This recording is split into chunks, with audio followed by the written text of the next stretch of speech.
Hey guys, what's up? Moon Math Tutor here, and welcome to the fifth video of our quadratic playlist. In this video, we will cover the quadratic formula, which is going to be a guaranteed method to solve any quadratic instantly. We're going to learn what the formula is, how to use it step by step, and how the discriminant in the formula can tell you everything about its solutions. Let's get started by deriving the formula. So the formula works for any quadratic in the form ax squared plus bx plus c, and it's going to give you its roots. So to derive the formula, we're going to do completing the square. And so to do that, we're going to first divide every term by a. And then from here, this is where it gets tricky. We're going to try to turn this term into b over 2a squared. So we're going to do b squared over 4a squared minus c over a. And this is going to give us b squared over minus 4ac over 4a squared.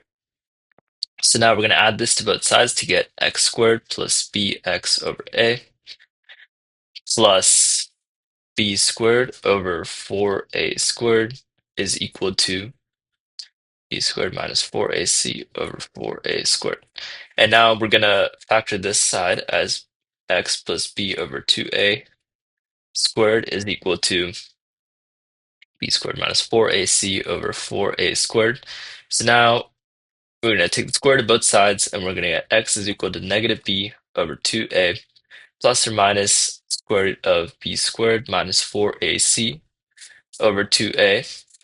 And this is going to give us our coveted formula, which is x is equal to negative b plus or minus square root of b squared minus 4ac over 2a.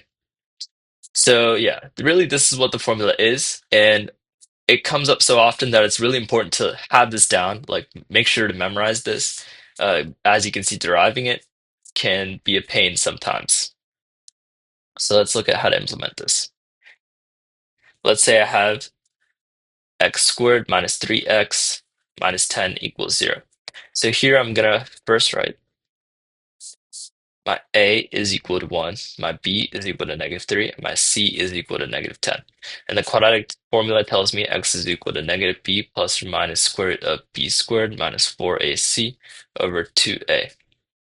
So I'm just going to plug this stuff into the formula, and I'm going to get 3 plus or minus square root of 3 squared minus 4 times 1 times negative 10 all over 2 times 1. And this is going to simplify to 3 plus or minus square root of, inside is going to be 9 plus 40, so 49 over 2. And this turns into 10 over 2 or minus 4 over 2, which is 5 comma minus 2 for x. So as you can see, it's really simple. If you have this memorized, you literally just plug in your a, b, and c, and you get your answers. Okay, so now let's talk about properties of the discriminant. So recall that our formula is negative b plus or minus square root of b squared minus 4ac over 2a. So the discriminant d is going to be known as b squared minus 4ac. And so if d is greater than 0, you're going to have two real solutions. If d is equal to 0, you're going to have one real solution. And if d is less than 0, you're going to have no real solutions.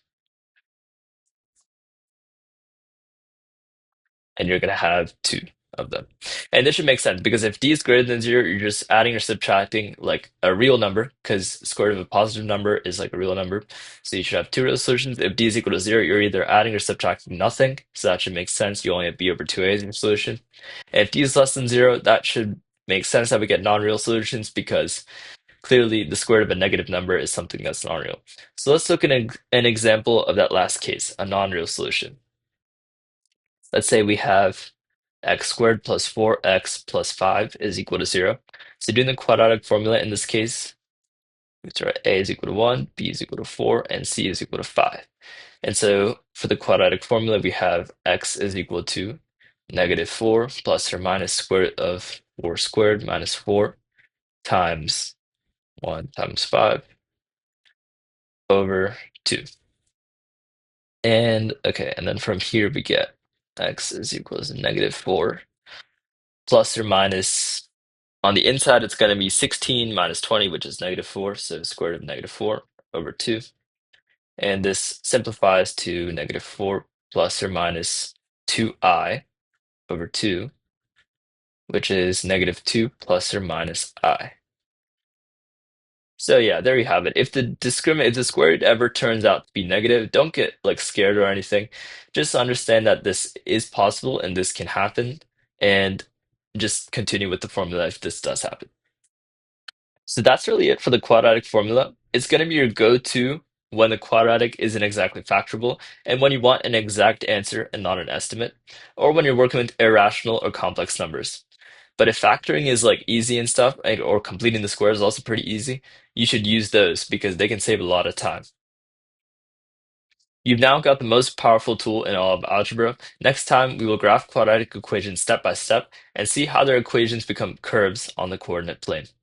So that's it for today. If you found this video helpful, feel free to drop a like and subscribe for some more easy math tips. See you guys next time.